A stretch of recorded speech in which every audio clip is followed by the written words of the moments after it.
So this section is broadly about the state of the IPv6 internet and brokenness and things like that. Actually, I'm wearing two hats, but the main hat I'm wearing today actually is I'm the chair also of the Belgian IPv6 Council. So just like we saw yesterday in one of those flash talks, also in Belgium the IPv6 forum has been reinvented again, and we're trying to get some things done. Hopefully in about a year, 2 years time, actually it will not be needed anymore. Actually, I even doubt right now it could be too late, and the use could be very minimal actually. So still thinking about those things. So what I'm going to speak about is sort of like I'm going to be trying to set the scenery for the next 3 slots actually, which will come in the rest of this particular section. So the next things are going to be like measurements for V6, in different environments. We're going to speak about the brokenness of IPv6, and we're also going to speak about whitelisting. And some of these things actually have a cause, by the non-managed tunnels. And the reflection I want to go to, the key message of this slide where actually is, are these tunnels actually the future of the internet? Can we actually live on the internet with the use of non-managed tunnels? So, by the way, just to wake everybody up again also, because we have like a 95 male population here, I put the face of Angelina Jolie here, so hopefully it will draw some attention and happy eyeballs to the slides. Huh? So, it's content, it's content.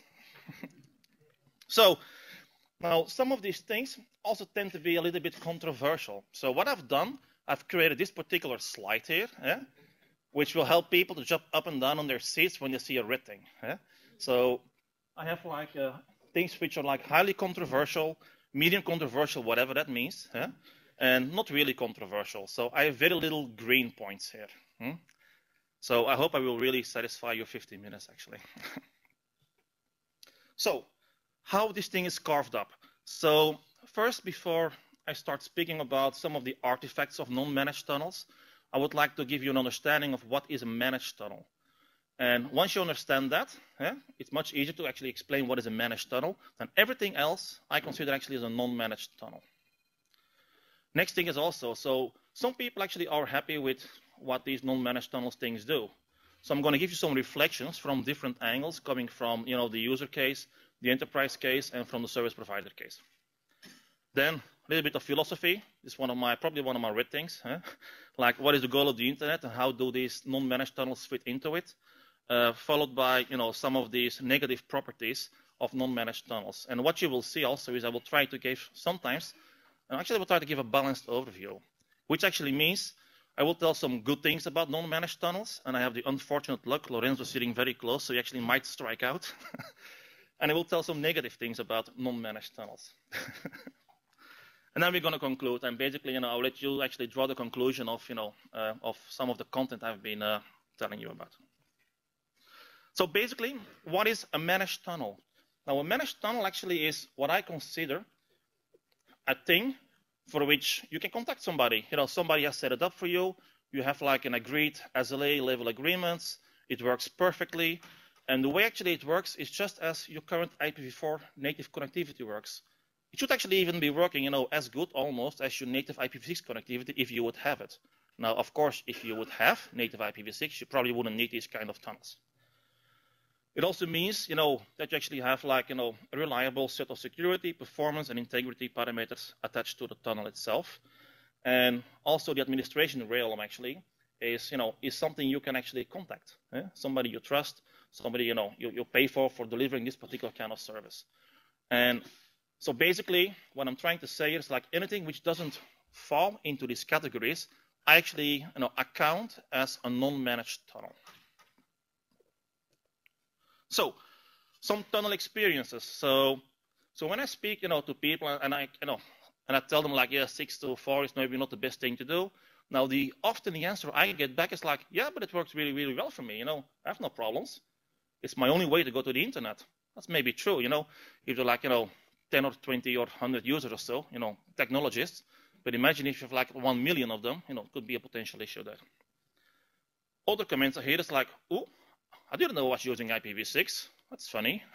It's good that you tell me, but I don't really care too much. Then also the enterprise view is another thing. So when you look into 624, then often, what people say is like, yeah, 624 gives me like, very asymmetric traffic paths and perverse traffic, directions and so onwards. Now, that is actually true in some cases, but not in all of them, because sometimes actually, 624, for example, can follow your v4 traffic path through the network if you go from a 624 site to another 624 site. So it's only under certain circumstances where you actually have the potential of asymmetric traffic paths. And then for the service provider. So what do I hear there actually often say about these non-managed tunnels?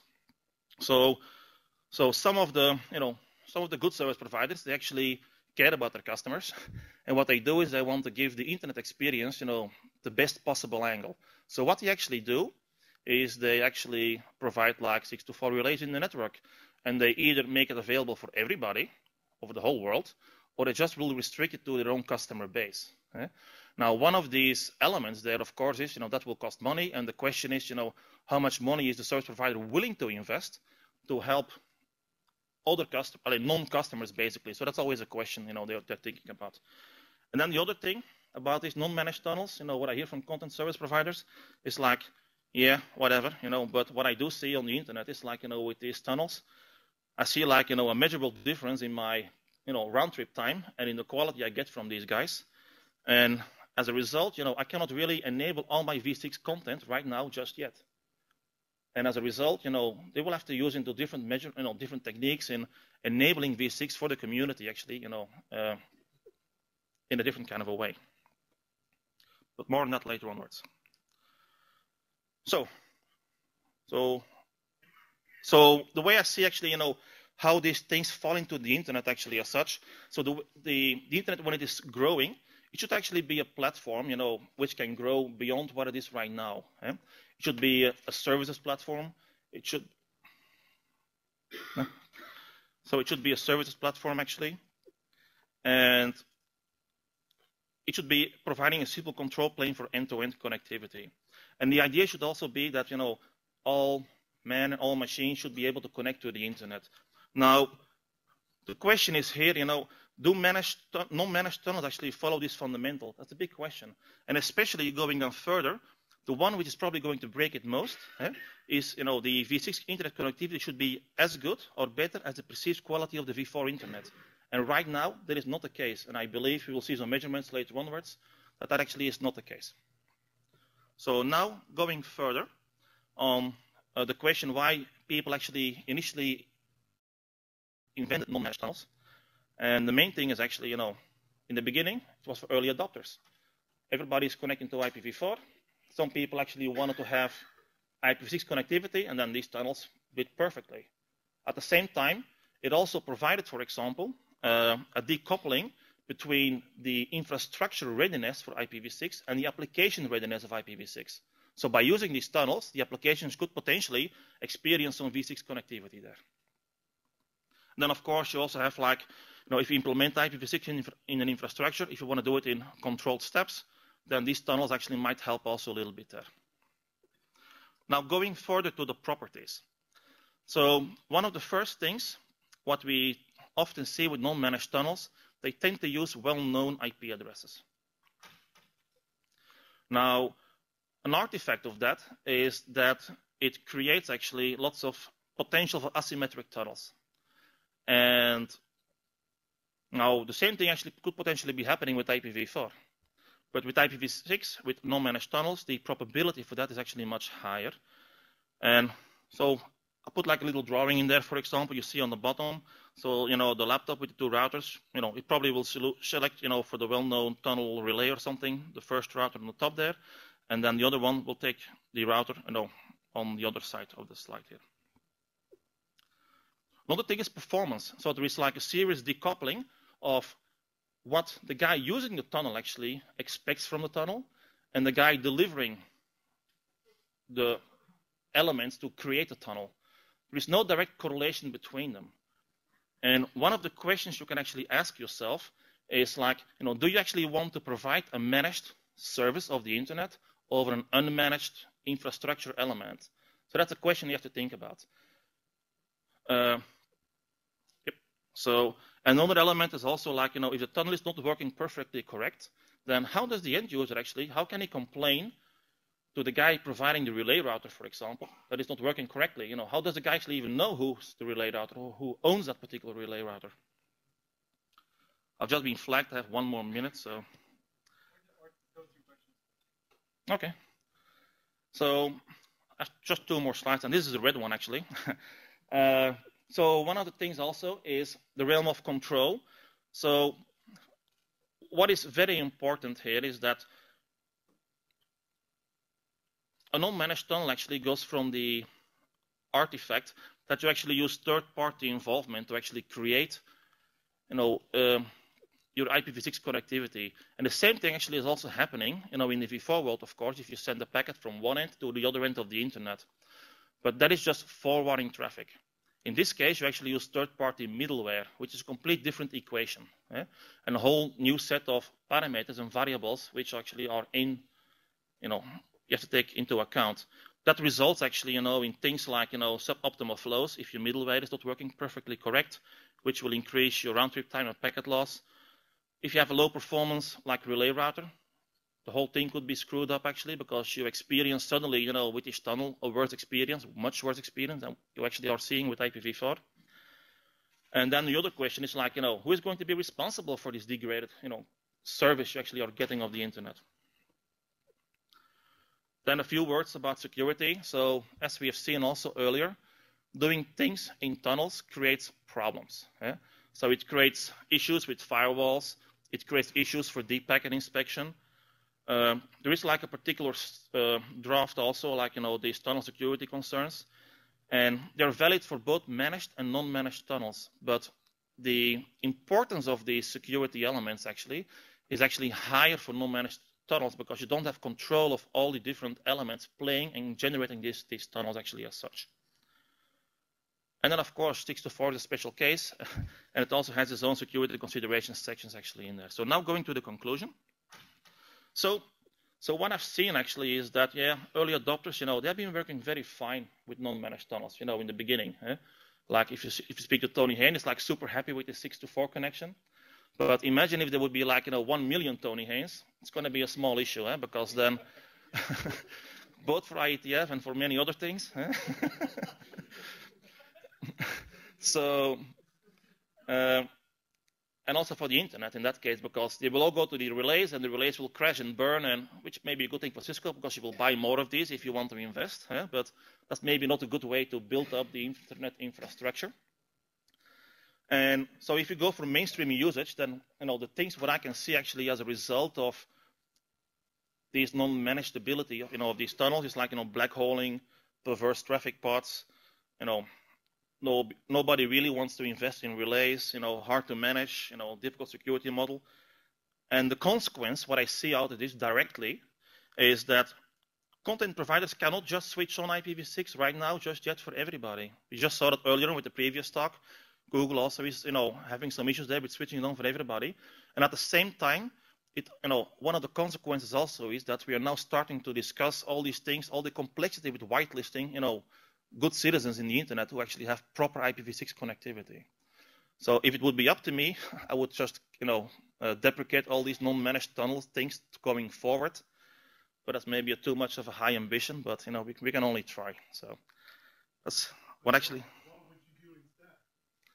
It's easy to throw away stuff, but you gotta solve the problem. Native connectivity, just native. I just wanted to hear you make that statement. Yeah. So, any questions, Alain? Alain, 2 points I would like to make. The first one about 624. The tunneling is asymmetric by nature, and even if a service provider wants to offer a relay, it can offer a relay on the outbound path from the 624 customers to the native internet. The real problem is when the packet comes back. Yes. Because it has to go to somebody who is going to advertise 2002::/16, essentially acting as an open relay for the entire internet. And there's absolutely no way to restrict it to your own customers. So you essentially rely on somebody on the internet offering free transit. And you have no way of knowing who is going to be the one that is selected by the packet on its return path. Yes. And that's a really, really serious issue. So this stuff is fine for early adopters. I'm not sure this is a question about do we need to deprecate it or not, but it creates problem when home gateways turn this thing on by default and the customer is not aware of it. Yes. And maybe a recommendation should be, this is fine if you want to use it, but don't make this on by default. Yes, that is true. And I think also next to that, there is a degree of control element you can have. You could potentially, announce in the internet like 2002, and then a set of the prefix, of that particular service provider, then limit it a little bit there. But that's maybe not very allowed, by some procedures. It's against what's said in the RFC for a really good reason, because if you start that path, you import the entire v4 routing table in v6. Yep. But it's a way out.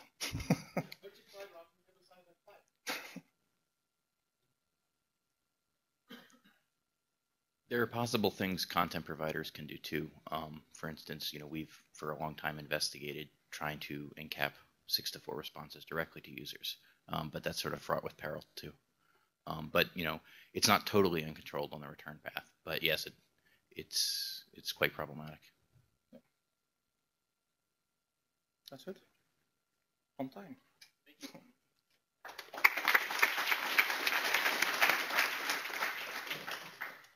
I'm Róbert Kisteleki from the RIPE NCC. I lead the science group there, and I'm actually just going to present the work of my colleague Emil Aben. And for those of you who don't know, RIPE NCC is the regional internet registry in the European and surrounding regions, so just like Erin around here.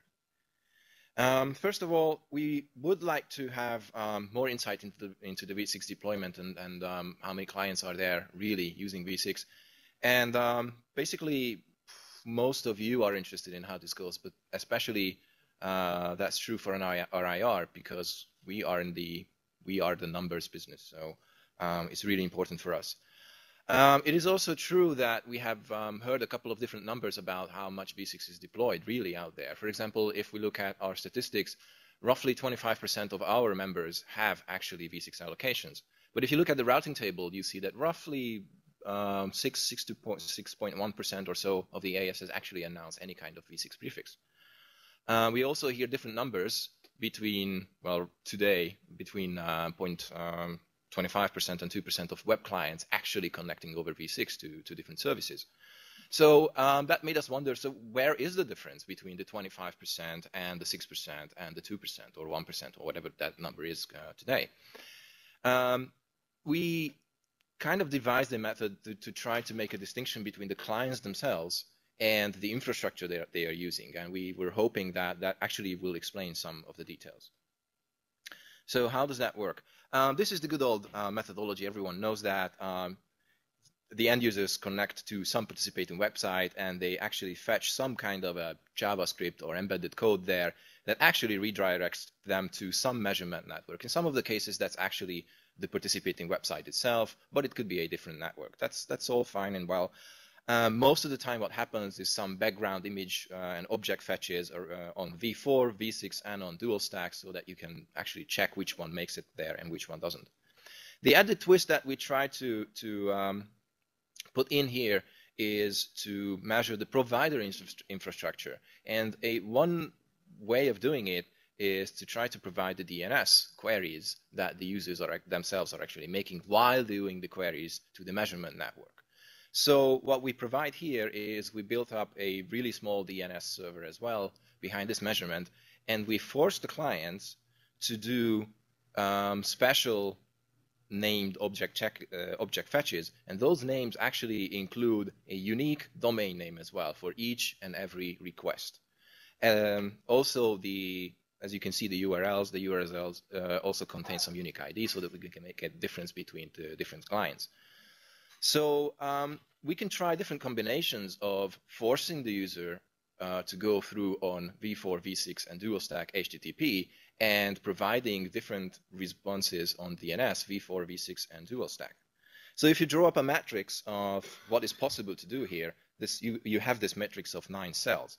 And actually, if you really want to go for the full experience, you can do all of them. But most of the time, it's just not worth it. It's just too much. These are actually the 4 measurements that we do.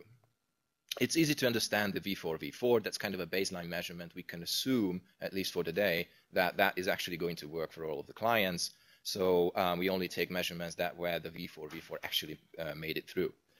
And then we can do that. We only provide DNS responses over v6, but we require the client to connect over v4, and so on and so forth. And finally, on the lower right hand, we do the dual stack response. That actually covers most of the missing parts. So there's not really much point in doing online. Okay. What we did was started to measure at www.ripe.net, but ever since then we have expanded to other sites as well. We know that there is an operator skew there. This is a technical audience somewhat. And we also know that this is a ripe region skew, which is kind of intentional. So we don't really want to expand to the whole world there. We also know that not all of the clients actually use their own default DNS resolver. That's fine. Some of them are using OpenDNS, some of them are using Google, so that's okay. We also know that not all of the clients have JavaScript turned on. Now, you can say that there is some relation between the clients that actually turn off JavaScript versus how IPv6 capable they are, because most of the time those are the techie people, but we can leave that with that assumption. So as long as we are aware that that might be there, it's okay. So results. Well, you cannot really see the lines there, but that's the good news here is that you no longer have to use a microscope. It's perfectly enough to use a looking glass. So if we use the looking glass, yeah, that's good news, I believe. Okay, so this is what you see for, again, www.ripe.net. This actually excludes the Ripe NCC's own internal infrastructure, so we don't want to skew the measurements there because then V6 would be much higher. But what you can see here, the different colored lines mean, of course, different things, as you can see on the right-hand side. I would like to draw your attention to the blue line. That actually means clients with IPv6 capable resolver. So that's the one that actually shows more or less the infrastructure component that the clients are using. The blue line is V6 capability, so when the clients can actually connect to over V6, and the red one is preference, so given the choice, they actually use V6. You can see a bump roughly in early May. That's because of the RIPE meeting that we had in Prague, and we provide native V6 connectivity there. So yeah, there you go. Now, if we filter out the non-managed tunnels, thank you for the term, sometimes internally we call it auto-tunneling, but it doesn't matter what you say. The picture changes differently, just slightly. If I go back and forth, you can see that they are almost exactly the same. The interesting thing here is if you download the presentation, you can actually check it out yourself, is that the clients with V6 capable resolver line changes as well.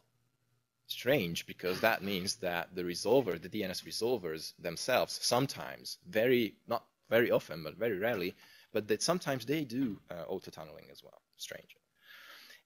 For comparison, this is a weblog analysis on www again, on a longer time scale, and you can actually see the peaks. Those are RIPE meetings as well.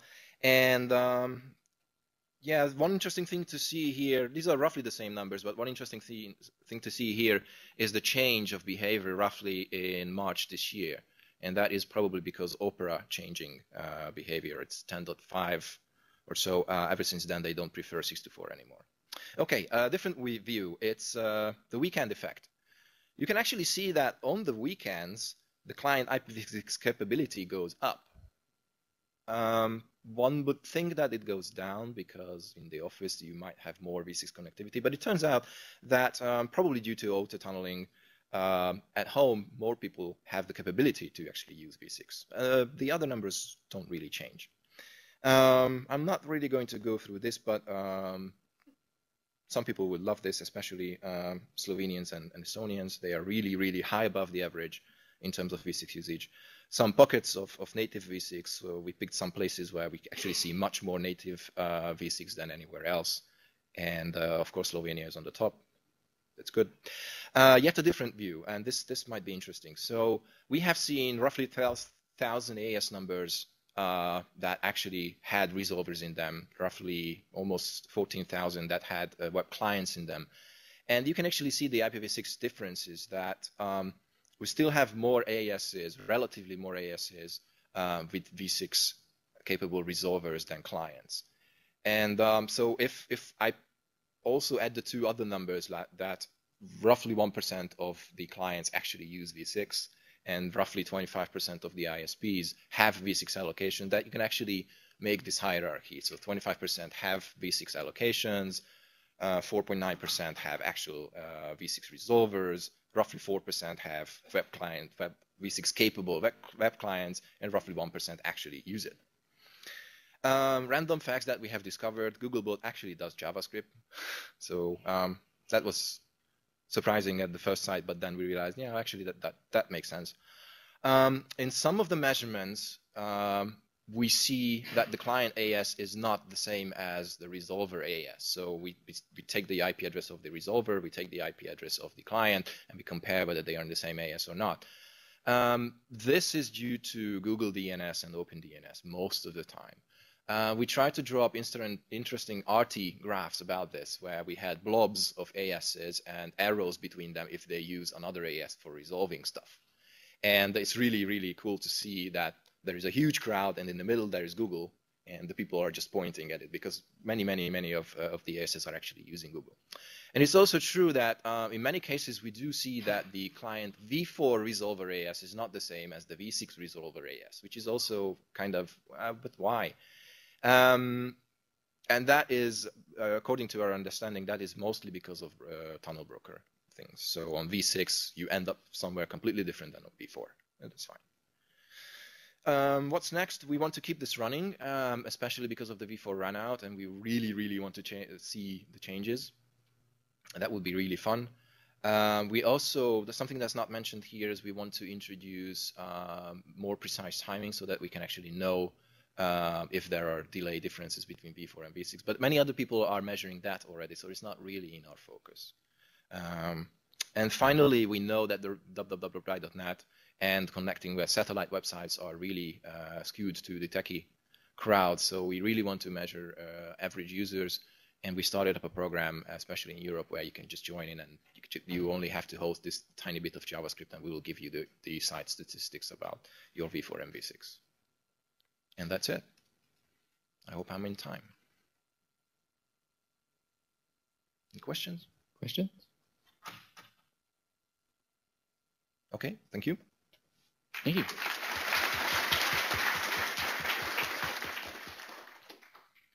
Right, so again, these slides were done at the last minute. So this is some of the data that we've just recently started collecting, literally over the last few weeks, about brokenness in the internet.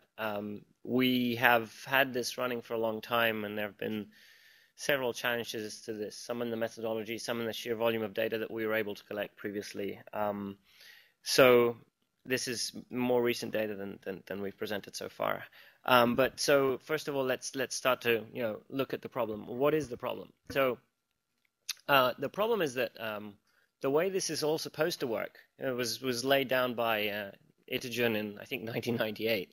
And it's basically you're a dual stack application. You make a DNS request. You get all the addresses that you want to connect to in order, and you try to connect to them in order, right? You take the first one that comes back. And then the idea was, well, if you have a local failure and it's fast and you don't have any connectivity, you'll just try them.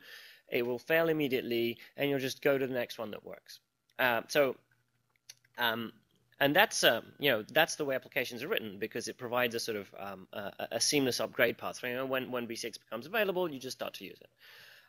So to that end, getInfo which is the sort of function that you use to, most browsers use to, or applications use to look up names to IP addresses, usually returns IPv6 first. There's RFC 3484 says what it actually does, but typically if you have both a v4 address and a v6 address, it'll return v4 first. And the application would try v4, it would fall back to it will try IPv6, would fall back to IPv4. And so you basically try all the v6 addresses one by one. If they all fail, you start trying the v4 addresses one by one. If they all fail, you give up. So what really is the problem? How bad can this get? So there's various failure modes here, right? There's a host local error. If your host attempts to connect to a v6 address and has no v6 address configured, it'll fail. The kernel will give you a sort of destination unreachable message, and it'll just say, okay, and that's essentially instant. It's microseconds or however fast the system call completes. Enet unreach, right? So that's no problem if the application does fall back the way Itigen intended it. But some applications, notably Java, do not do this. They have the concept of an inet address and the socket may only connect to one address. And if you, in the canonical implementations of Java, not the Android implementations, do connect to only one address. And if it fails, then it fails, and it gives up. So, but most applications, the exception of Java, and I personally put this down to the fact that the Java APIs were designed so early on in the v6 transition that they didn't anticipate this. The good news is that you can fairly easily fudge this in Java by making a connect by name connect to all the addresses in sequence, although that's not compatible with other implementations. But this case is usually easy. You get a nice fast failure, you know it happened, and you can try again. You can also get a network error. For example, your router could be telling you, look, I'm your default router, but you can't get there from here. That there's no way you can get there, and the canonical way to do this really is to send unreachables back, right? You say no, ICMP unreachable. A lot of applications, a lot of implementation actually completely ignore unreachables. They just say, okay, well, unreachable, well, I'm going to try anyway because somebody might be spoofing the unreachable or whatever.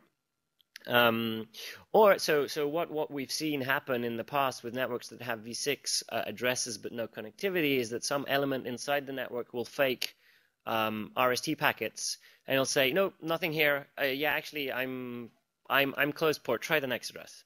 So by and large, this actually works, and it's a reasonably fast failure in the sense that the time of the failure is only the packet getting to whatever element is spoofing your packets, and then the packet coming back with a reset. I don't know. I think the people that run these networks in this room, I don't know where it's done. Presumably, it's done pretty close. The important thing is that it's not done at the server side, right? It's not very far away.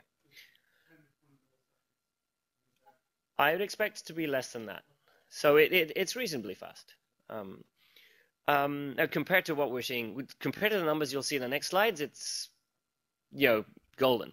There's also black holing, right? So the router could be advertising a default route, and it could then be proceeding to black hole the packets either locally because it's a bad implementation, or sending them into the void, or sending them to some relay that's not working, or they could be black holing anywhere in the network, right?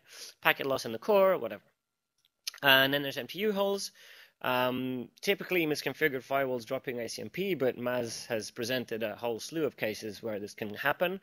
So Maz's compilation is much more comprehensive than this, but anyway, so MTU holes are particularly bad because either TCP never recovers, and I say that it never recovers, but Arifumi-san corrects me, it does recover, but it takes a long time because it sort of has to wait for various timeouts. Anyway, so what do OSs do in this case? I did some testing. I actually managed to obtain a Windows laptop under duress, and try to try to see what it does, because ultimately our users are using Windows, so we need to understand what happens. So in most cases, and I was testing browsers because our main motivation for making this fast is HTTP, right? And because SMTP, if you get a 20-second delay failure, well, maybe that's still okay. But if you're trying to wait 20 seconds for a Google search, then it's not okay. So for local failures are fast. Unreachables, the timeout really depends on the OS. If you're on Windows, it'll take you 20 seconds. And this is per quad A record, remember? So per every record that you try will take you 20 seconds. Mac takes 4 seconds, and Linux just says, oh, unreachable, let me try the next address. And it just, bang, goes there.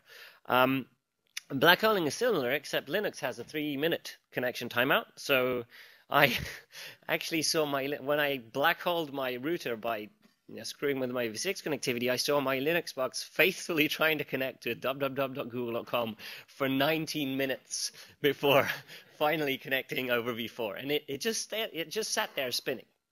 So there's a lot of, we could have, this was Chrome. In hindsight, we could sort of improve that, but MTU holes again, TCP never recovers, not true. It probably, I would have thought that it would recover in the order of seconds. I don't have data on this, so this is incorrect. Even if failures are fast, and this thanks again to Maz for pointing this out to me, applications may have other limits. For example, IE7 and above gives up completely. It tries 5 times and says, well, there's nobody here. I don't want to waste my time. So it fails. It just gives up. So that's not good, right? So in our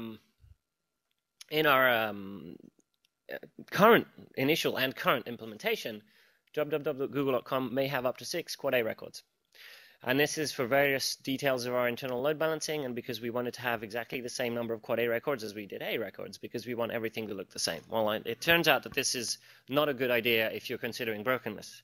So on a Mac, this means 24 seconds. On Windows, it means 2 minutes. And on Linux, it's either gets there or it takes, again, 19 minutes. If you're on IE7 and you're trying to connect, it will not work. It'll just fail. It'll take a long time and it'll just give up. It'll say page can't be displayed. The nice thing is that if it tries again, it remembers that those 3 addresses failed and it goes through the other 3 and then it connects again. But you have to reload the page. So needless to say, I mean, this is broken. We can't accept that, right? So we are going to mitigate this damage by publishing 1 Quad A record. We haven't rolled out the code to do that quite yet, but yeah, we're going to do it. That's still 20 seconds, right? So, would you like to wait 20 seconds when you go to Google? Would you like, and sure, the impact is over plain HTTP. The impact is only on the first connection. But if there's XML HTTP requests or things like that, each one will be counted as a new connection. Each map tile will take 20 seconds to load. Again, would you like that? No, neither would we. Okay, so what's going wrong? We have some indications, some data points, some samples of things that are broken. Typically, and this is maybe just me seeing 6-to-4, bogeymen all over the place. I mean, routers will, what I've seen happen, of what had both seen it and have first-hand reports of it, routers will turn off 6-to-4 and go through broken relays. And at best, you'll see a latency increase, or the relay might drop your packets, or might refuse to route your packets if you're coming from a native address. So even if you have native connectivity at the same time, this 6-to-4 router will impact your connectivity, and at best introduce only a latency increase. Routers have been known. Various vendors have been known to turn on 6-to-4 with private addresses. Guess what? That won't work. It really won't. So some implementations do it anyway, and the host has no idea, right? So, well, I suppose it could. There's stuff in the host that could be fixed as well. I mean, the host might prefer, again, the 6-to-4 router over the native router as before. For example, if the 6-to-4 router sends RAs more frequently, or if it sends a higher priority, for example, RA. So we might be able to fix this by setting RAs to high in native routers, but that's the only hammer we've got, and we probably, there's nothing higher than high, I think. So we might think carefully about that. Hosts may prefer the 6-to-4. So this is which router I send my packet to. And again, there's another thing that the host may do. It might decide to use the 6-to-4 address to send the query instead of, for example, v4. It probably wouldn't prefer a 6-to-4 address over native because the RFC says explicitly not to do that. But it might prefer a 6-to-4 address over an IPv4 address as a source address. So it might prefer to use 6-to-4 over IPv4, either if it's not using a properly RFC compliant getter info, or if it's using private addresses. Who uses public addresses these days? And this is a known issue in RFC 3.4. It's being fixed. But the implementations that are out there, some of them actually, and notably the Mac implementation, now that Opera has been fixed, still do this. And similar considerations for Teredo. Teredo is an absolute nightmare for short-lived, requests. There's high setup times. It might or might not work. It cycles through the various possibilities that it can have, and most implementations don't do this. They know that Teredo is to be used only for v6 only. And this is my favorite. So please don't look at the MAC addresses and try to find out which implementation it is. I didn't have time to blur it out in the slides. But anyway, so we have this home gateway that's sending out a router advertisement that's obviously of the prefix 0000/64. Now that is just beautiful to me. So it's sending out a null prefix. The host is accepting it, saying this is my RA, this is my address. So it's forming a nice address here. it's not even a v4 compatible address. It's a broken address. It's not a unicast address because it's not in 2000. It's just broken. The host is happily configuring this address on its interface. It's trying to use it. And the router is saying, no, you can't get there from here. I don't have a route. And the host is saying, SYN. And the router is saying, nope. SYN. Nope. SYN. And then after 4 times it says, oh, well, okay, I'll try to actually, oh, let me do neighbor unreachability to figure out if that router is actually still here. And it says SYN to another address. You'll note that the first is trying to connect to Kona 93 and then to 63. So this took 24 seconds because, each of these takes 4 seconds. And so, so these are the problems. And later on, we'll talk about how we can fix them.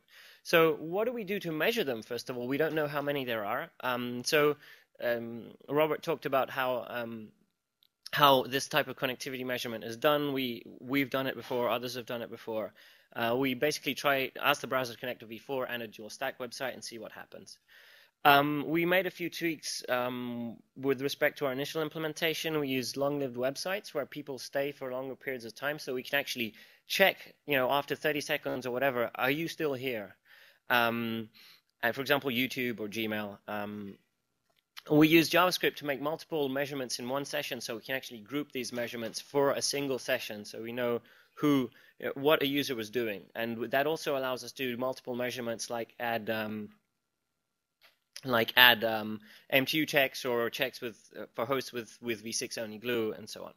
And we have the Sentinel again after a given amount of time to say, are you still there? And this is useful because if in a naive measurement, if you connect over, for example, say you asked to connect to dual stack first, and then the user disconnects, and then would have come in over v4, but you just disconnected, you ignore that. You can ignore that measurement other than instead of interpreting it as broken.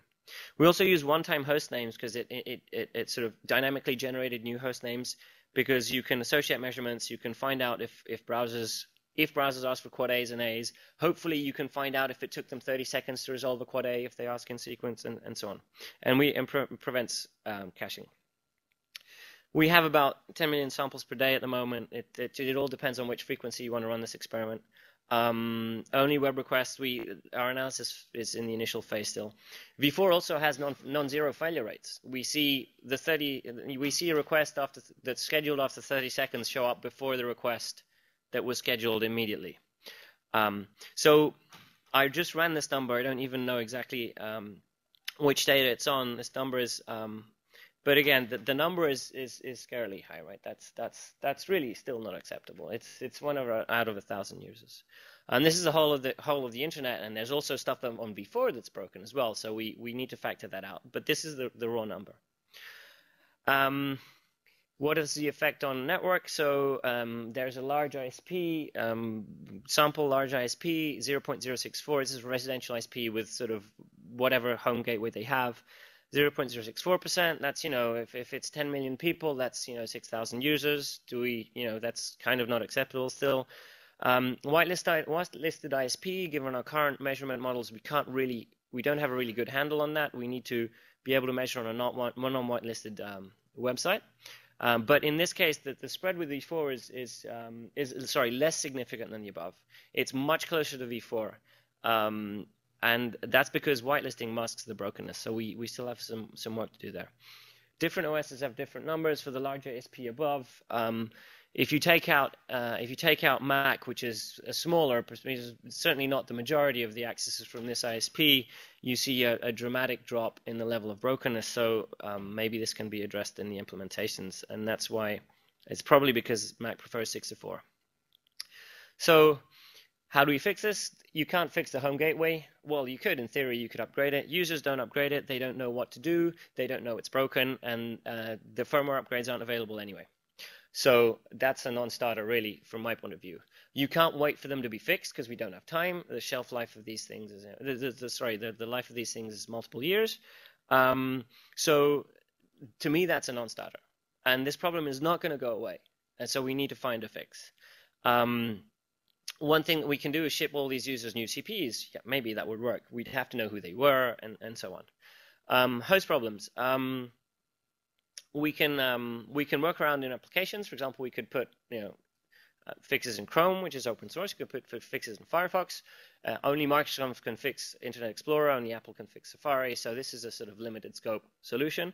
To fix all the applications, you need an OS upgrade, and that'll also fix your router problems. So what do we do on the host side? There's Dan's draft of Happy Eyeballs. That's a general and perhaps a little more complex than we need to fix a specific problem, and it also needs to be implemented or as a shared library or into every application. OS X, for Mac OS X, I think Apple's plan of record is to do parallel connects. That won't fix MTU holes unless it also recovers, but it'll get most of the way there. And one thing that actually Igor and I were discussing at where was it? At ITF was to have implementations probe the networking on attach. When you do DHCP, I think Windows already does check for captive portals and takes an HTTP request, sees it if it gets what it expected to get, and if it doesn't, it says you may be behind a captive portal. Click here to find out, or log into your internet and do something. So you could do this, and you could put up a little bubble to the user saying your V6 is broken. Please fix, or please call your ISP, or please disable. Because given the numbers that we have, disabling V6 is a perfect solution for me. If 0.05% of users disable V6, sure, the native users will get there. That's not a problem. So yeah, this is one thing that I definitely see. But all these solutions require OS vendor buy-in, and unfortunately they're not in this room, even though we did try to contact them. And yeah, that's it. So, any questions? I have one. I think it would be highly useful if you could actually track these numbers, the brokenness numbers, over time. And it would be even more useful if you can publish them. We know. I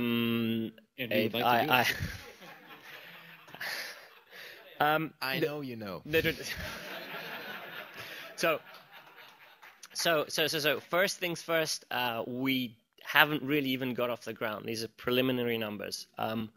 I fully appreciate the value of these numbers, and I think that it would be useful for ISPs to do this. It of course depends on what level of aggregation you want to publish the data for. How do you allow only ISPs to see their own numbers? You certainly don't want to publish individual user numbers for privacy, so there needs to be a balance there. But I agree, and there's also a certain amount of infrastructural work that needs to be done to actually get this data published in a reliable way, and it takes time. I think that we completely agree. The scary part of it is that I have seen a couple of presentations in the last 2.5 years, and all of them mentioned a single number that you presented like 3 years ago in Berlin or something. And then I asked the question, and they said, this is the amount of brokenness and we don't want to lose these guys. And then I had the questions like, so what's that number? Oh, well, that's the number from Lorenzo. Okay. And this is our network, right? So I completely agree that you have a big network, you know your numbers, but it is scary that those numbers are quoted and used, and business decisions are made based on those numbers, and people don't know what the numbers mean; they just know the numbers. That's the problem. Yes. So so the reason, so we have published a paper on V6 adoption, as you may know. The reason why we didn't include these numbers, and not these actual numbers, the numbers that we had earlier, is because we didn't have space in the paper, and we also didn't have a sort of complete faith in. No, sorry. So we also didn't have complete faith in the quality of these numbers and the methodology that we had at the time. I personally think, and others may disagree, that these numbers are more solid than the ones we had. And we could think about publishing these. It would be more useful to publish them on the web than to write them in a paper. But the point is also that there are other numbers, right? There's Tor Anderson, who publishes a monthly newsletter of brokenness and what he sees there. So, did that answer all your questions? And of course, I mean, it's only fair to expect that every ISP makes their own business decisions based on their own numbers if they have them, right? They have yours. Well, okay. Lorenzo, two-part question. Number one, with the brokenness, do you have any feeling as to what percentage is effectively inside the home versus brokenness outside the home? The reason is obviously as an ISP, I'm trying to do native connectivity. What I was thinking about was, if it's outside the home, it's possible to effectively build your own 64 gateway and Teredo gateway and put a captive portal behind it. And in fact, suck in all those requests and effectively be able to tell your customers, hey, you've got broken connectivity. But if it's inside the home, there's nothing I can do about it. So I'm just trying to, that's an interesting thing for me. Can I fix it for people and tell them? Because I'm not content, so I don't get them connecting to me, so I can't see as an ISP, because people hate it when I look at their packets. Yeah. So I don't have an answer for that, because from our perspective, right, we're at the very end, right? It's hard to tell. If you were able to connect anonymized packets of IPv4 of 6 to 4 coming from private source addresses, which will never work, right? Then that would be one way. Right? It occurred to me that you can do that in a sort of an almost, like a voice SBC kind of way, where because you know that it's probably come through a NAT and the outside has been translated, you can actually guess where to send it back to. So I'm just trying to think, this is why I'm asking, is there some way of effectively, as an ISP, being able to tell people they're broken? I don't know. Okay. Suresh Krishnan, I had a question about one of your slides.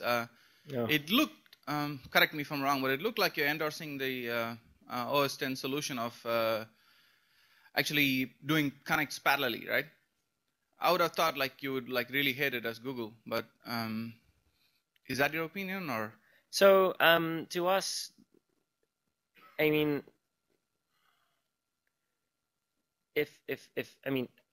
if a user can't get to us, that's a bigger problem than if a user sends us in and we then close the connection. I think we can work with that. So I mean, one of these is a scaling issue. Right. The other one is an impossible problem, right? So because we might not like it if we get double the number of SYN packets, and I haven't run any math because we could do whatever it takes, right, to get a. It's not really imposing any sort of either front end server load or back end server load. Really, it's all load balancer load. We can scale to that. What we can't scale to is fixing people's home routers because we have no access to them. Right, but does macOS, last time I saw, macOS is actually not completing the connection, just kind of letting you just hang there on your side, right? No, I don't think it. I think it does I think it resets the connection once it's done. Yeah. Thanks. Well, I would hope so. Otherwise, they have to maintain state as well, right? Last time I saw it, it didn't. So. And don't they leak file descriptors? I mean, MSL. Yeah. Okay. Well, that sounds like a bug. Hello. So there are no bugs. Just curious, who else is trying to conducting measurement stuff like this? Anyone? Wow. Nobody cares? So I'll buy you guys beer. I will gladly buy you guys beer later. Great. Fantastic. Cheap. It'll be a cheap night for me. But I mean, so seriously, I mean, anybody who runs a network here, I mean, we've talked about this in the wild, right? We're gonna do some of the same, try to do some of the same stuff, and having the data available is really important, right? I mean, this is a pretty big problem. I'm kind of wondering why nobody else is. I mean, I was kind of hoping half the room would raise their hand. There are people not in this room that have done that as well. I think Nathan Ward has a script that's publicly available that you can use to do this. And you put it on your website. And then there's Tor Anderson, right? He has good results. 2 more people. Yeah, that's 2 more people. Yeah, but I guess that was my answer. So, but if our network somehow turns one in 1,000 packets into smoke on the backbone, then you're trusting our numbers. We'll trust our own numbers, but your mileage may vary. Yeah, but Tony, the thing is, I mean, to this gentleman's point over here, I mean, they're Lorenzo's numbers. They're not, insert company names here. I mean, you'd figure that you care enough about it to go generate your own information. Naive I am. Depends where you are on the long tail of No, in fact, that was my point yesterday, was that we need a common set of tools for how these measurements get made, so that we don't have you doing a set of measurements and your numbers don't correlate with what he's doing, because if you all go off and build your own tool set to do this monitoring, the numbers won't match and people get confused. If everybody's got a common tool suite, that was why I got up yesterday. It's like, we need to think about how we come up with a common metric for how we do this measurement and what it means. Because, I was saying earlier, anybody that directly peers with Lorenzo and has control over the endpoints, mobile carriers, right, will not see any of this brokenness. They will have absolutely zero. Yeah. Because they're not going to be doing any of these things behind that. Thanks, right? Tony. Now I can sit down. That was my only point. Well, no, in fact, that was what I was going to say. It's like, if he's got complete control over the endpoint and he's directly peered, he's not going to see the brokenness that you're going to see, because you don't have control over the entire system. And so where the measurement gets made gives you completely different answers, and we need consistent measurement process, not this is all based on assumptions. You're basing it on assumptions that host stacks work fine, that everything in the chain works fine. This is sort of end-to-end data, which could be affected by if you're a tethered machine, if you tether and you've got a firewall in your laptop that doesn't do v6, you'll show up as broken. So let's make that a goal then. Let's make that what? Let's make IPv6 end-to-end the goal. It is the goal. We have to get there somehow. But let's pull it in. Pull it in. There's a new idea. We have to cap the line, so last couple of questions, last couple of quick statements. Okay, I'll be quick. Here. But it's also true that we don't need 10,000 sets of measurements, right? I mean, if we have 10 sets of measurements and they all point the same way, then perhaps there is a problem and we need to fix it, right? I'm not sure I'd agree with that. I think it's valuable to have multiple sets of measurements, because the body of users hitting a given website can be different, and the level of capability, the level of brokenness may be different for different types of applications. I think the question I would pose to you, two things. First, with regards to the measurements that you detailed here, is it proprietary enough to Google that you wouldn't be willing to share that and make it publicly available so more people could use it? Because it looks like you kind of took this. Share what? The methodology or the implementation? The actual implementation, the code, for something that's not specific to your implementation, but more specific to something that people could put on their website and use it as a. The code is the implementation. It's by definition specific to the implementation. We can share the methodology probably, and I'm not the person who would need to approve such a thing, but we did share the methodology for measuring adoption. So I don't think, personally, I don't think that would be controversial. But you wouldn't be able to do much with the code, I can tell you. Well, and that's kind of where I was going with this, is that it may end up having to be an offshoot where you have the methodology getting implemented in a more generic code form. That the community could use, and then you can kind of publish that as, look, this is out on Google Code, go download it, go put it on your websites so that you can get that information. I think such a thing already exists, right? Nathan Ward's toolkit already exists. Yeah, a bunch of stuff is public, and also it's the JavaScript, right? You could get it and right. read it yourself.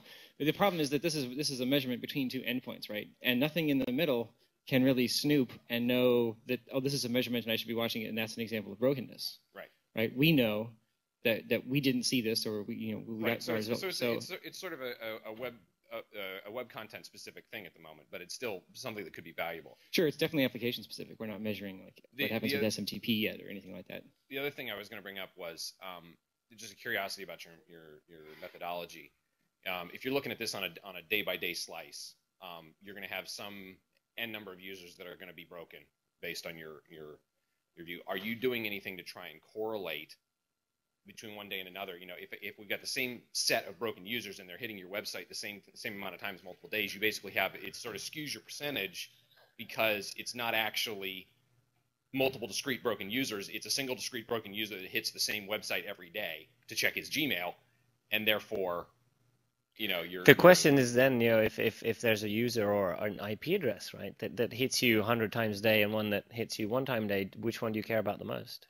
Do you care? You might care differently. You might care the same. Yeah, I'm not trying to necessarily say that it's one's more important than the other. I'm saying that it's a valuable point of data to have when you're looking at how broken it actually is. You're into a fuzzy area where you're talking about identifying users. Yes. Yeah, exactly. Right. And I fully understand the ground I'm treading. I'm just making the point. Yeah. Can I? Okay. Quick. Yeah, I'll be quick. I have one quick question about the broken DNS servers about quad-way resource record. Some years ago, we've seen DNS servers returning NX domain or just be silent on quad-way. And have you seen this kind of servers in your experience today? We don't measure for that. We only count.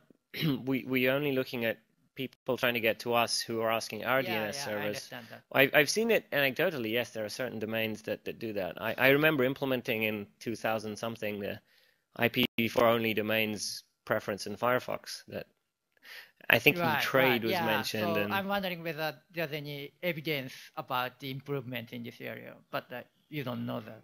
I think it's getting better, but I have no data. Okay, My name is Eric Kline. I obviously do some IPv6 stuff for Google. I was just going to talk briefly about some whitelist, potentially some the idea was to talk about whitelist automation, but or the discussion that I'm trying to have around it, except that there's not a lot of operational experience with it outside of our own experience per se. And anyway, I'd like some feedback, and also just to discuss sort of whitelisting practice in general and what it is, and see where the discussion goes. So there is sort of a fundamental difficulty. The DNS resolution of quad A's is the one and only control knob, right, for V6 traffic. You add a quad A for YouTube, V6 traffic, you turn it off, it goes away. That's it. They're really, for HTTP, there aren't any other control knobs. And RFC 3596 says that the DNS database has to be consistent. Whatever protocol you ask it for, you have to get the answer, and that makes sense. I think it's obviously fundamentally required, especially for a transition, but it does break the sort of fate sharing thing where you can have someone asking for a quad A who has absolutely no guarantee of actually having V6 at all. So there's been some discussion about how to restore some semblance of fate sharing, and there's Igor Gushinsky's work and some other stuff about disable quad A on V4 transport and bind, which you can do. The concept being to turn that on at the first level resolver, so that near the clients, so that if they ask for a quad A over V4, you just don't even resolve. You just don't even pass that up. Our own Vilmer Vandergast and Carlo Cantavalli and some others have been working on an EDNS extension to pass the client IP as well, so you can pass that up through all the resolvers, so that geographic load balancing DNS servers can receive this information from resolvers. So that if you go through several chains of resolvers, you can still know where the client is and try to route them to the right data center.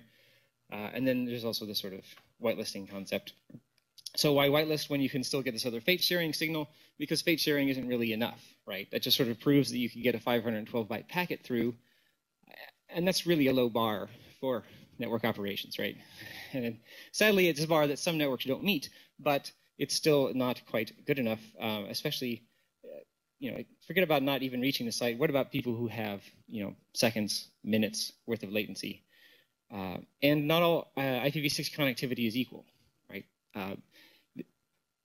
The default preference to prefer IPv6 means that if we see, if we're for example peered with some AS, we have 10 exchange points with them, and then they dual stack one of their peering links. Well, all of a sudden, all the V6 traffic is going to slip over onto that one link that's not redundant, and clearly we would rather serve them over the redundant links, right, for basic operational necessity. And sometimes we've contacted some networks saying, hey, would you like to be whitelisted? And they say, no, please, God, don't. And then some sort of discussion ensues. But, they don't necessarily want the surprise. They want to, they're working on V6, and it's very tender. It's almost like some sort of egg that needs to be sat on some more before it hatches, right? If we turned on V6, there'd be a flood of V6 traffic. Their operations staff would just be very upset, and then they would turn off V6. And so we could actually potentially damage some network, some IPv6 deployments that are in progress by attempting to serve them V6. So if we have the idea being that we have a whitelist, we can take all of this into account more than we can do in any sort of application sense. This is from google.com/v6. You can see sort of roughly how it is. Basically, if when our DNS server receives a request, if it's for a quad A, we just check the whitelist. If the resolver's in the whitelist, then we return quad A's if we actually have them. And if not, we just pretend like there aren't anything and return no error, no results. This is sort of the process that we go through, and the reason that it takes so long and all these things just pile up in my inbox and I don't get to it. We receive a list of resolvers or prefixes. We then have to try to verify that, oh, this person, they probably own who they're saying is. Maybe that's some whois work. I then take that stuff, I convert all that to ASNs. I get all the V4 and V6 prefixes. I look at all of our routes between them, for example, the situation where we only see them over V6 through one connection. We'd really rather not do that. Then there's maybe some PMTU testing, and now we have the ability to do some more sort of per AS, per prefix brokenness analysis. I have to get a record in writing, an email. You commit to protecting your sport, and we have to exchange not contacts and all that kind of stuff. And then some people really request, can we get a really specific go live time? Right? We want to on at 7 a.m. in some bizarre time zone that is not Pacific, so that we have to be up, we have to, or something like this. And then you have to deal with an emergency rollback or revert if there's a problem. I think we've only had one actual revert, and it lasted a day or two. But everyone, and then you have to sort of iterate on all of this, right? And this is a long time. This takes a long time, and there's just not a lot of. This is obviously doesn't scale. There's a huge amount of human effort involved here. I was thinking about how we can get around this, and I couldn't really think of a whole lot to obviate some of the stuff because you still need to perform some of these checks. But I thought, well, rather than having everybody send me email, why don't they just signal their readiness somehow, and I'll just scrape my logs. They can just put this magic text record on their reverse for their resolvers, and it obviously works for V6. I'll scrape these every once in a while by looking through the resolver logs and doing offline lookups. And actually, I describe this process over here. Anyway, so they would add this. I would pick this up. It would go into the whitelist possibly, and then you could actively monitor. We would actively monitor as well for traffic dips. Trouble reports, and continue to monitor our brokenness metrics, and we can sort of debug and iterate. But specifically, what I guess that slide was out of order. The whitelist, a lot of people what it is, right? It's really just this proposal anyway is a method to signal your readiness to receive quad A's. That's really all it is. We use reverse DNS for sort of some loose verification of operational ownership. If you can modify your IP6.ARPA, your inatter.ARPA, we assume that probably you own it. We could use the TTLs to express desired lifetimes. Operational reality may trump this, right? Because there could be millions of resolvers a day that we need to go and perform all these queries on. So now there's team DNS QPS trying to figure out who has these text records and so on and so forth. This could be a bad idea. It's fairly simple and it involves lower communication. So what is a whitelist not, by the way, just because there's a lot of stuff that people were publishing some position statements. It's not a membership restricted club. This proposal is not 100% automated. It's not maintenance free. It's not necessarily guaranteed to be handled by all providers. It's certainly not perfect, and it's certainly not a long-term solution, right? Nobody really wants to deal with this sort of for the long term. In the long term, we do expect to have a list that the DNS server must consult. We would like it to be a blacklist, right? Serve quad A's to the world, except for the following known networks that are just never going to work. They're just bad, whatever it is. And that includes don't answer quad A's if you receive a query over 2002/16 or 2001/32. As I'm not going to answer quad A's for that. But that would be a long-term solution. Here's sort of the syntax. So we sort of came up with this expression. I could go over this if it's interesting. There's a whole proposal that's documented off of IPv6 whitelist.org. On the content provider side, I log all of the resolver IPs. I do these reverse lookups. I process this sort of format. There's a slightly more expressive syntax that's documented that I didn't necessarily want to go into. It may be operationally infeasible. I then still have to do some automated testing and sort of merge all this stuff into whitelists and blacklists and so on and so forth, and then I just repeat this on a daily or weekly basis. Now, there's clearly a lot of limitations with this. It does reduce some communication in the common case where everything is working. Thank you. But for other people to do the same thing, implementation, software processes, it's a non-trivial effort. There's definitely some development here.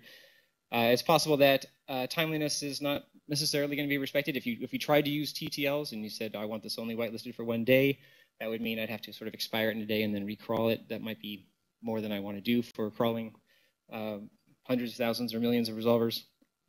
And if I do an impact analysis and you aren't automatically added to the whitelist, you still have to have some sort of personal communication to figure out what's wrong.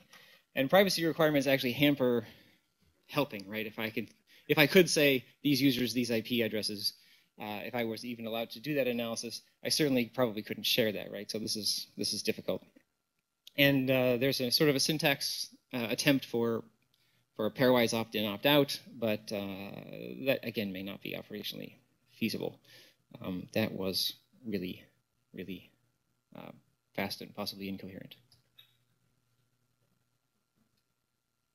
So can you comment, Eric, is this AAOK TXT a proposal or is it operationally already implemented? Oh, it's a proposal. I have some code that does this. And there's 1 or 2 friends out there who've put these up. Actually, I think Jason has done it as well. I have some code to run and scrape this stuff. But I'm not actually running against any of our resolver logs. That would be quite a lot. Who besides Google's currently doing the whitelist approach? Well, this is indeed the problem, right? This is what I said when there's no operational experience besides ours. Okay, so there's nobody that's joined there's no diversity with of experience you yet other than articles about maybe it happening. Oh, yeah, so several of us have been together at various meetings. We've had discussions about it, and people are interested in it as a method to get around the brokenness, right? Because you can't necessarily express the quality of someone's IPv6 connection through a regular DNS request, right? You might be able to express fate sharing, but you can't necessarily express the quality. I should add, Wikipedia actually has a very small whitelist for a few hosts. Oh, really? Wikipedia. Oh, Wikipedia. Okay. So I'm just curious on the content providers here, who would be interested in following this type of approach? Anybody? What about on the access side?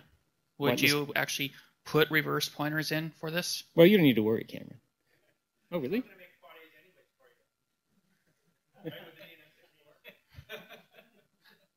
Thanks. True.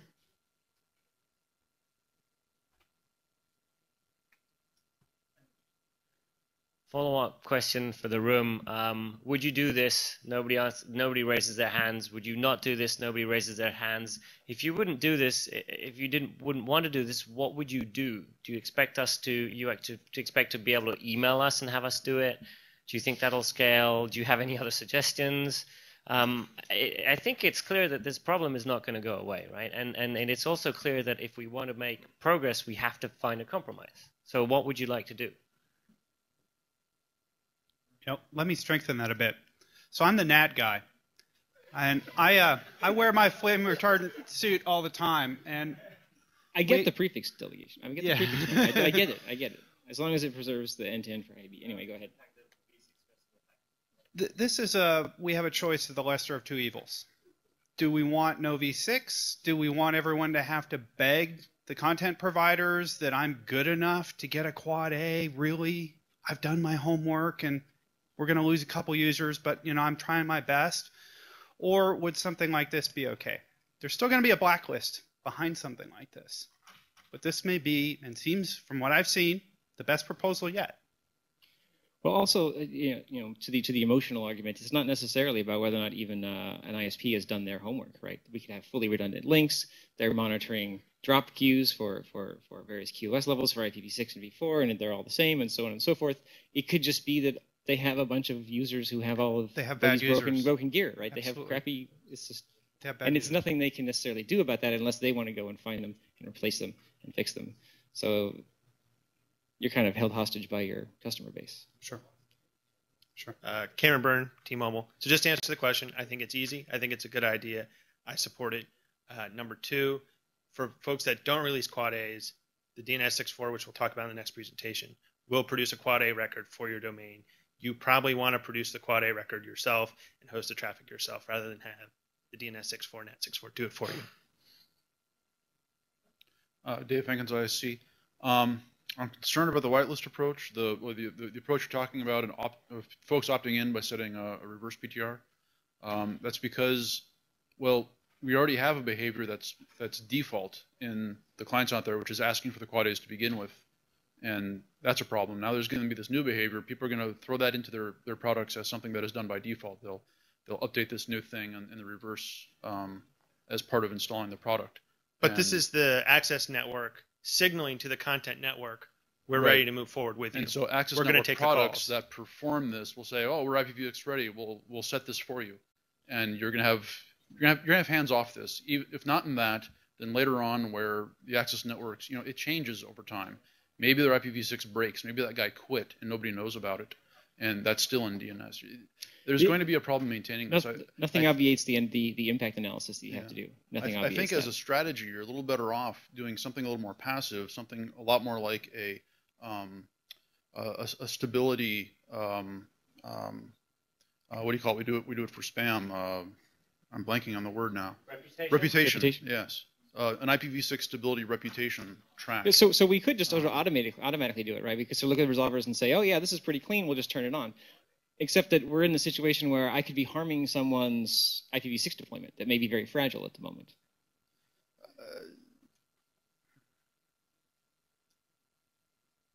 Well, maybe the connectivity is good enough, but maybe their operational staff isn't there. They haven't done operational procedures. They're not taking the pager for this stuff. It's not monitored. All that kind of stuff. Okay, that's an issue. I should sit down. Last thing before I sit down, I'm kind of capitalizing the mic here. Is if you do go forward with the PTR idea, I'd suggest you prepend an underscore IPv6 opt-in dot reverse, just so that when people are seeing these queries and wondering what they are, they'll know. First of all, and second, because of some silly requirements about PTR being kind of like CNAME but not, and it's just it would work out better that way for me. Thank you. Alain, John, Juniper. You put up in this slide some statistics about how much brokenness there is, and I've seen those stats like many places. What I have not seen is really a detailed dive into what is really broken. And I think that until we see what is really broken, nobody's going to fix it. Well, Lorenzo had a presentation about a variety of brokenness types. I mean, it's not like broken out with statistics like this percentage is 6 to 4 and that percentage is broken IE6 or whatever. Actually, IE6 is fine for IPv6, but because it never even tries. My larger point is this is just like the bugs in implementation. They will be ironed out when the code will be exercised, not before. So this is something as essentially is a self-correcting problem, and I'm really concerned that all those type of approach are essentially taking a big gun to kill a little fly. Possibly. I just want to respond, Mr. Hankins. The reverse pointer on that would be a signal. It wouldn't be a complete Boolean, at least in my case. I would take it as advisement. It would be coupled with our own actual metrics from testing users, what resolvers they're coming through, what percentage are good or bad. If they're borderline, this is going to sway me to yes, let's go do it. If they're really bad, maybe I still hold back. Can we get to the next presentation or comment? Yes. Sorry, we're like way behind time. We have like lunch in like 25 minutes, and I have to get like 2 presentations in here. And Marc, please talk about do you want this? Which should be fine with it. All right, thank you. Marc Blanchet. Okay. Thanks, Eric. I've been trying to have IPv6 end-to-end nice. Many of you probably know I've been in the business of selling some products that try to have v6 to v6 over the current v4. Well, now I'm in the thing of doing the ugliest thing, I thought, was DNS and NAT 6.4. Anyway, we've been doing experiments over the ITF and other conferences. If you want to try it right now, that's the information, which is essentially turn off v4 and then put your DNS server address as this address. We try to coordinate with Erik to try to have a better setup here, but there was some issues. So this kind of an ugly act right now that I installed this morning. So it might not work, or it might be slow, might be related to either the setup or your OS implementations, which, as you have seen, have some issues. It actually includes a really ugly act for macOS, so to help macOS machines that are pretty popular. So, having said that, try it out. If it's, send me email and we'll see if it works or not. It usually pretty works in real, environments where we had time to set it up correctly. We run it over the last ITF the whole week.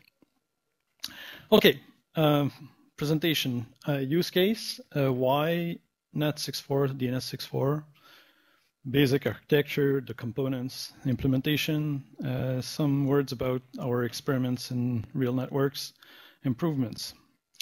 So here's today, we have a lot of v4, a few dual stacks, and a very few IPv6 only networks or devices. And that's the problem we have, which is many operating systems and applications do not necessarily behave right in IPv6 only environments. When you fill a bug or you talk to the vendors, they say, that's because not enough money, right? Not enough users. However, tomorrow, because of the IPv4 address going out, then we will have IPv6 single stack users, and they will need to access the content of the v4 internet. So that's roughly the biggest use case for DNS64 or NAT64. So it's to connect v6 only to v4 only together. However, when you talk about that, as was well described in the Behave work, is you have the location of the initiator and the direction and the number of servers on each side have an importance on the solution and deployment scenario. So what I wrote here is that NAT64, DNS64 is mostly from v6 only to v4 only, and where most servers are on the v4 only side. You can add things, most is important, which is, where the use case for NAT64, DNS64 is the right thing. So I'll take two cases, access network. So provider provisions only v6 addresses to end users on its access network for different reasons. IPv6 only end users need to access content and services on the IPv4 only internet or on the provider, specific services that are only v4 or an ESP or something, as you've seen since the last 2 years, last 2 days, a few examples of these.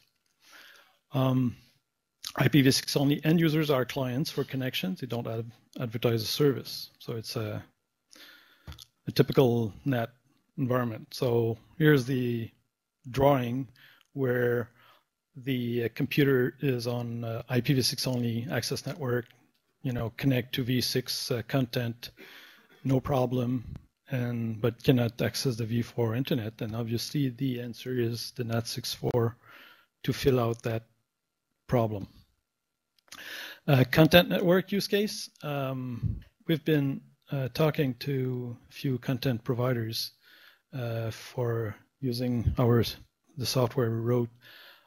So this is an example where essentially who is helping the other.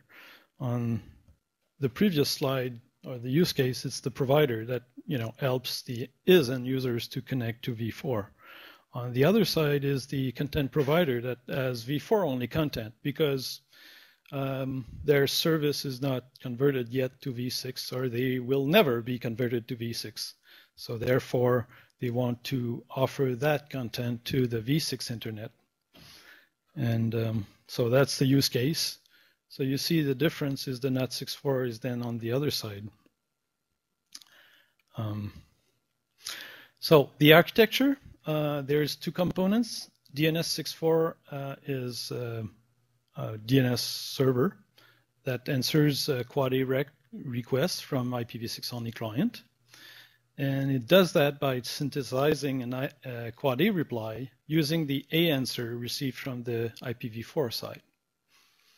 The NAT 6.4 translates IP packets between IPv4 and IPv6. The two components do not share state or need synchronization. They can be on different, and you will see in the slides that they are in different, places. They could be at the same device, or it's completely separate. But they need to be configured with the same special prefix. The IPv6 only client is unaware of NAT 6.4, DNS 6.4. It's unchanged. The IPv4 only server is unaware. So this is an example, very basic components where the client do DNS queries to the DNS 6.4, get an answer, and that answer contains a special prefix which is synthesized, and then adds some part which is from the A record on the internet, and then essentially sends the packet to the request, or the TCP SYN, to the NAT 6.4, which actually translates the packet. There's an example with a flow diagram, so you'll see a bit more. So this is the V6 network is 2001 dB8, and NAT 6.4 is 1, 2. You'll get the thing. The key here is that the special prefix that you use for those Quad A synthesis are actually either a special. There's a typo here, but it's actually either a special prefix or your own part of your own provider prefix. Both cases work. So here's the flow example where the IPv6 client requests a DNS query for example.com, a Quad A record. It has to go through the DNS 6.4. The DNS 6.4 asks that same question, just pass through. If it gets a Quad A answer, then it just pass back to the IPv6 client. Same thing, no problem. If it doesn't get any response, then it tries the A record. It could be done in parallel, and then receive the A answer, and then synthesize a DNS response, and then the client connect, and then connect through the NAT 6.4. So our project, open source implementations, funded by NLNet and ourselves. Ectasis refers to the molting of a cuticula in arthropods, which is an analogy of IPv4 molting to IPv6.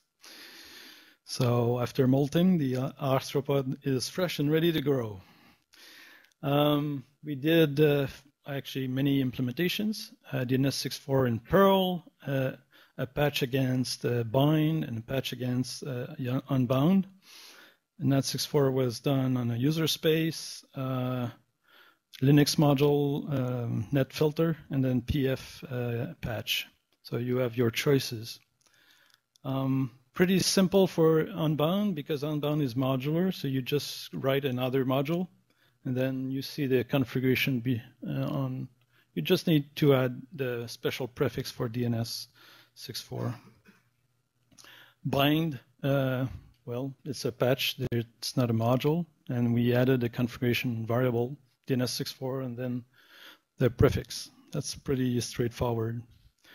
NAT 6.4 in Linux, it's kernel space. There's a module. What is good with the integration with net filter and then PF is the fact that you can apply security policies as you want. It's all integrated. NAT 6.4 and OpenBSD PF, another configuration command. We don't do our redirection right now. Network experiments. We did an AIM IETF. The whole week was with a specific SSID. We presented some slides at PAVE working group about this. and now today, and we plan for Maastricht too. And what we found surprisingly work well for typical end user traffic, because essentially internet is over HTTP, as we all know. However, as you have seen, there's many things that works and doesn't work, but roughly speaking, I was pretty surprised that, we've been running it in our network, and, for the typical end user connecting to a few typical website, it works fine. Network managers think you're offline. IPv4 only apps don't work, obviously, and IP address literals are not good. And we do have one OS that is really picky about IPv6 only networks, which affects NAT64 deployments. I'll leave this because time is over, and we will have more work to do, and will be obviously open source. Conclusion. It's a solution for connecting v6 only to v4 only. Useful for access network, content network providers. Source code is available. Please try it. And thank you very much for your attention.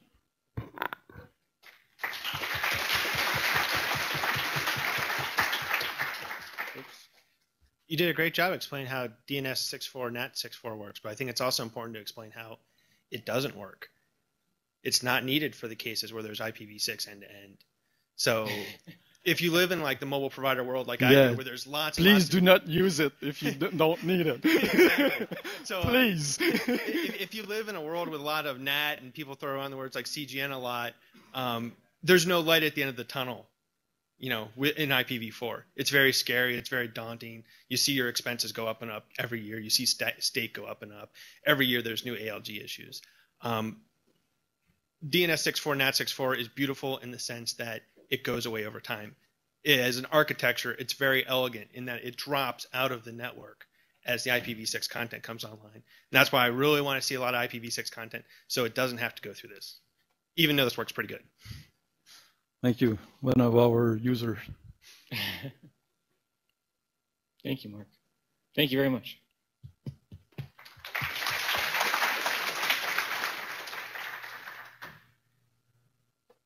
All right, so talking about experiences around IPv6 only and NAT 6.4. Basically, me and Frederick and a few other people going to the bleeding edge and then coming back here to report what we found, what we learned. So what did we do and why? So for background, our sites had been in dual stack for ages. Basically, the office had been in dual stack for probably like over 10 years. And it all worked very well. So clearly we had to try something else. Of course, eventually people will have to go to IPv6 only or go beyond dual stack. It's just a question of time and choosing a suitable network where this can be done.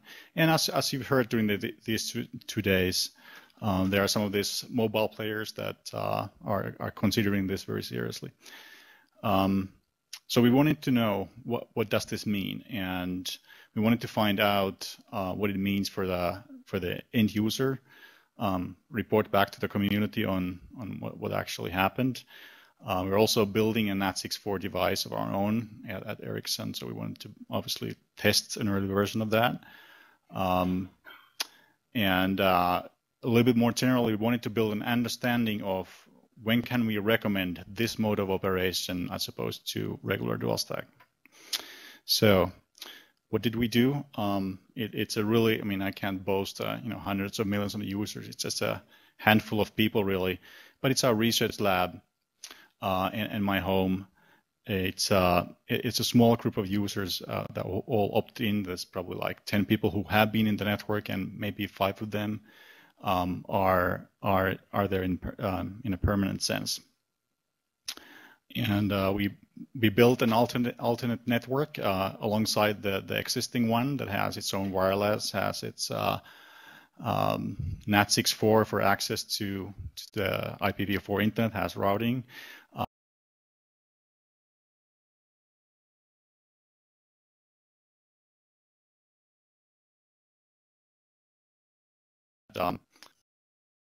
routing, whitelisting, all kinds of things like that were already in place. So we didn't have to deal with that. So that was already working quite well. And experiences, it is possible. I mean, just speaking from a personal experience, I don't need to go back. I am permanently in IPv6 only. I've said goodbye to the IPv4 internet. But some pain is involved, so I don't necessarily recommend this to everyone just yet. In more detail, many things do break. There's mostly about lack of IPv6 support in applications and some types of devices. There's lots of bugs that people just haven't tested this in a network that doesn't have v4 as well. And some of our users went back because of these issues, because we couldn't really ask them to be without whatever they needed.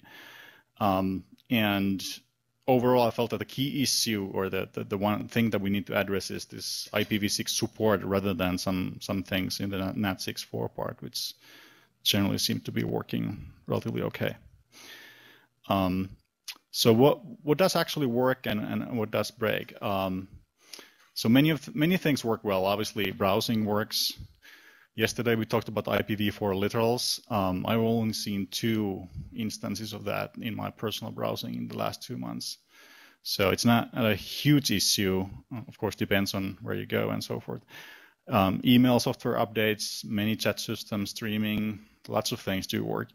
And then this interesting thing, if you compare the sort of general purpose computing environment and the mobile environment, if you get to choose the terminals that you use, then you can actually get everything working in v6 only, and you don't lose anything. But that's not necessarily true in the general computing environment.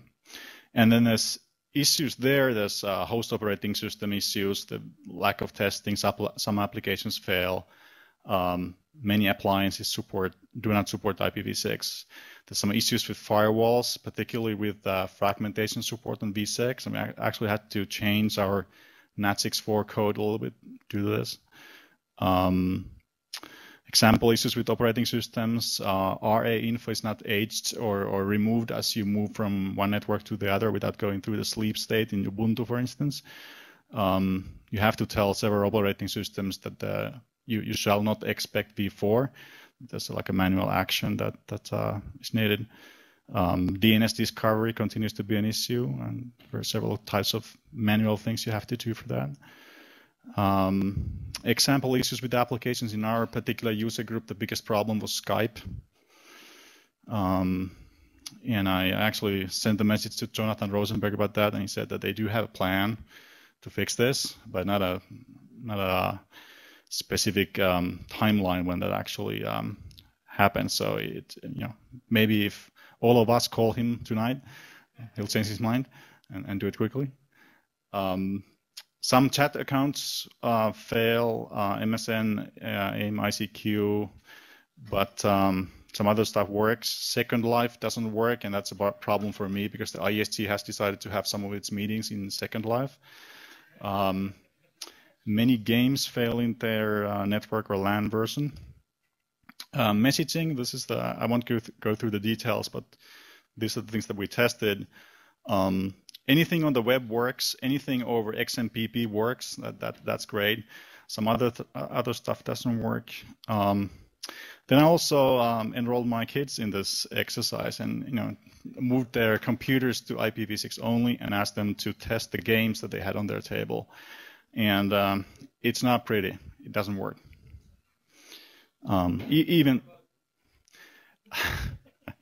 Even some things that are supposed to work, like on the web, stuff on the web, it doesn't work. There's some IPv4 literals or something like that. NAT6.4 generally worked relatively well. There's some issues perhaps. I'll leave that to the lack of time. We did run through some experiments actually. We compared, looked at the Alexa top website lists and tried to compare what happens a regular IPv4 only network, and then IPv6 only, and then IPv6 only plus NAT64. Obviously, with IPv6 only, lots of things fail because there's like Google and a few others on the list that are v6, so nothing else works. But with NAT64, it's basically the same error rate as with the regular v4, but then you lose the sites that have IPv4 literals. And that's pretty much the issue. There aren't too many, but some. And if you look at that, it's 0.2% on the first 1,000, and then if you go to the first 10,000, then there's 2%. We haven't tested beyond that. We will continue this test. But it's really hard to tell whether this is an issue or not. It wasn't an issue for me personally, but it could be. And just having an error, it could mean some advertisement was not displayed, and big deal for me at least. So conclusions, recommendations. I think this confirms that dual stack should still be our preferred mode of operation for the general public or networks in general.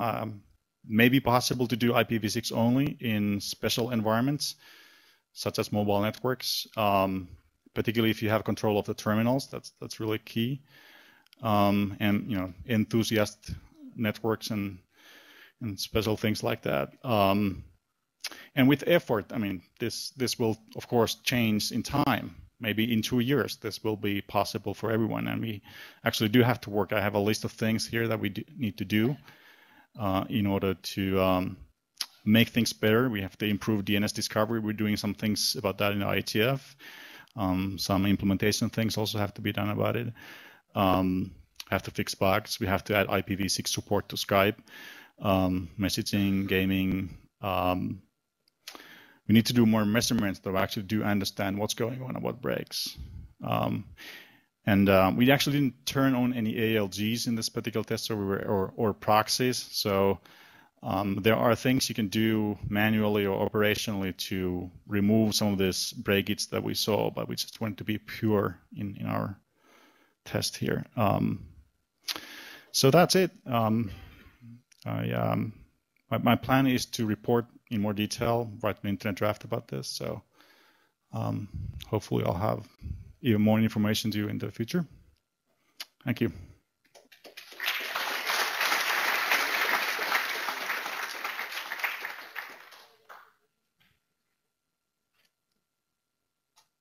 Real quick question. So as a sophisticated user, have you noticed your user habits changing? I mean, you tinker around with the network, you type in IPv4 addresses, you type in IPv6 addresses. I was just wondering, as a sophisticated user, do you find yourself typing in IPv6 addresses and avoid it because they're long and hard to read? Or do you just use the same expert mode that you've always have? Well, mostly I use DNS, obviously, but now I do remember my IPv6 address, so that's a change. But you forgot your social security number? So have you noticed any difference about the user experience in terms of the service quality? For example, the response time or about the download time or something like that? That's an excellent question, and I don't have any data about that. There's like anecdotal evidence that one of our users felt that this was slower, but it couldn't really be quantified, and we didn't really see it in ping times. But this is definitely something that needs to be measured, not just for this NAT64 stuff, but also for the general dual stack usage in the global internet. I can answer from our experience. It really depends on the operating system you're using. Very different.